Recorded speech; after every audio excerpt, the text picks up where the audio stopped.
All right. I have like 7.5 minutes. So quick tool talk. Quick 7.5 minutes. Quick tool talk. 7 minutes. Unless I get more hecklers. So,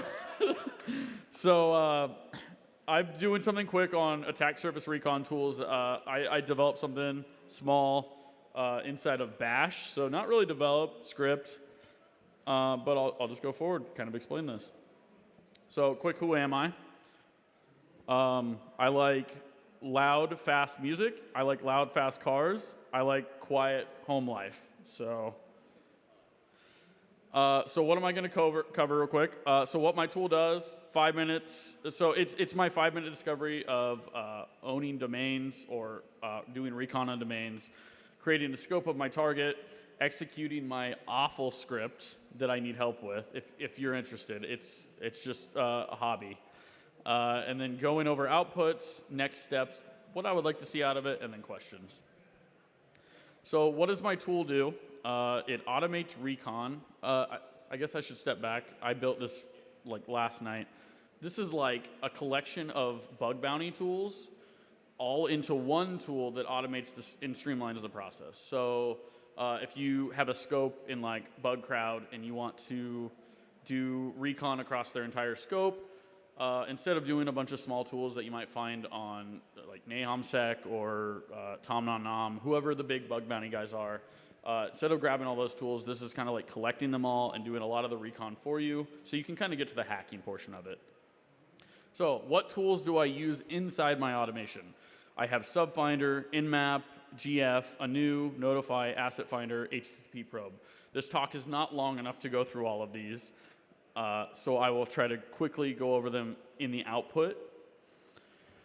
So pretty quickly, what I'm doing with a scope is OSINT discovery of domains inside the scope. So SecDSM, for example, I'll take SecDSM, I'll throw it into sites like Reverse Whois, Hoaxi, just using common sense, figuring out what other root domains that SecDSM might own, and that will create a scope for me. So that's what a SecDSM scope might look like in 5 or 10 minutes. That's minimal effort. The charity CTF is something that we have failed to move forward with. That is a domain that we own, though.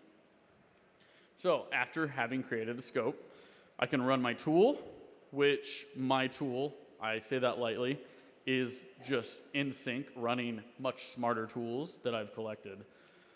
So things like Notify and Subfinder you'll find up there, super big. Subfinder is just finding the root domains that I've collected inside the scope. It's finding subdomains for those. Notify is hooking in with Discord and notifying me when there's new stuff if I choose to run it on like a cron job or something. Shouldn't run on the first time, otherwise that would be really noisy. And then you'll see in the bottom here, 28 domains found for secdsm.org. That makes sense. That's the most popular root domain. And then some of the other subdomains you'll find for these other ones. Going forward, here's a little bit more output. This would be like HTTP probe, pulling in HTTP, so it's pulling in all of your subdomains. There was like, 32 of them, something like that. These are active websites for any of those subdomains. These are things you can start hacking, poking around with, looking at. I chose SecDSM because we're at SecDSM. There's definitely more interesting businesses and sites. I'm not just going to list that kind of information on here. But going over outputs real quick. So this is kind of the root file for a company that you might list inside the tool. You'll drop all of the subdomains that you find. Those could be historical, those could be active, whatnot. It doesn't matter. Historical could be interesting. You might find stuff like subdomain takeovers, stuff like that on them. And then, list of IPs. It's good to filter out things like Amazon, stuff like that. So you filter out Azure, Amazon, stuff like that. You might find owned IP space by the business, which is pretty easy then to figure out what size of network they're running. And then you can start hitting those with Nmap, which is beyond the scope of this, because this is all OSINT, this is all legal stuff. Forget the Nmap full. That is an old file, old test. It doesn't apply here. I do not Nmap. I don't condone Nmapping. I think it's a little bit beyond what I would say moral in terms of passive.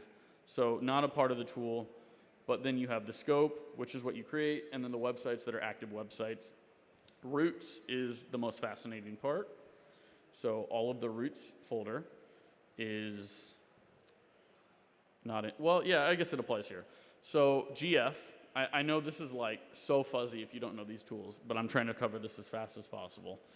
GF is a bug bounty tool that it's called grep fast. So it has a bunch of predefined greps, or you can add your own searches.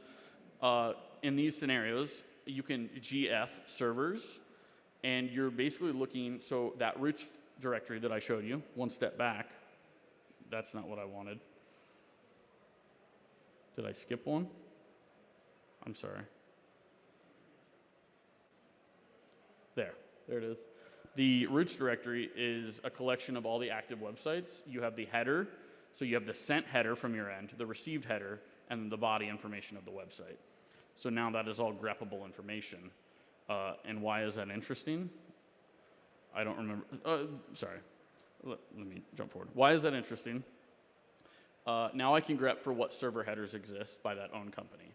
Cloudflare, CloudFront, Amazon, GitHub, not super interesting. But if you see a company consistently running, Cloudflare, and then you see an Apache, that's really interesting. You want to go look at that. That's out of, they might not even know that exists still.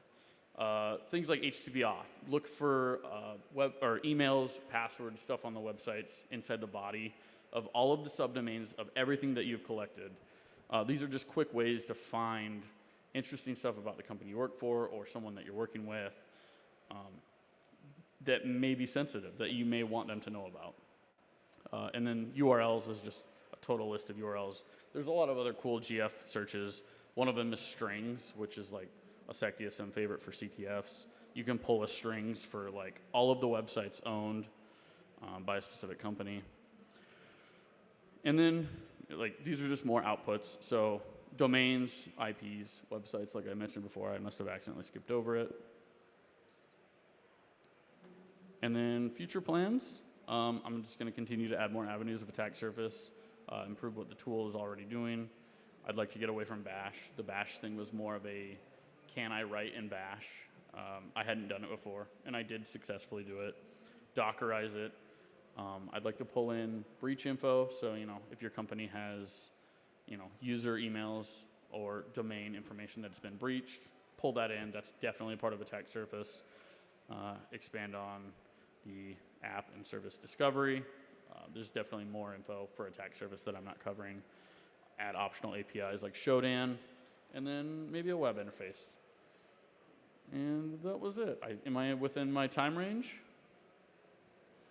Jared has a question. Is it open source somewhere we can go pull requests? It is open source. It's like under my name called Bug Hunting. I will put it in Discord. It's probably not the final name I would choose for it because it kind of started as a dumb tool, but then I think a lot of people were interested in what it could output. So I will put it in Discord. Any other questions? Cool. I stuck to 10 minutes.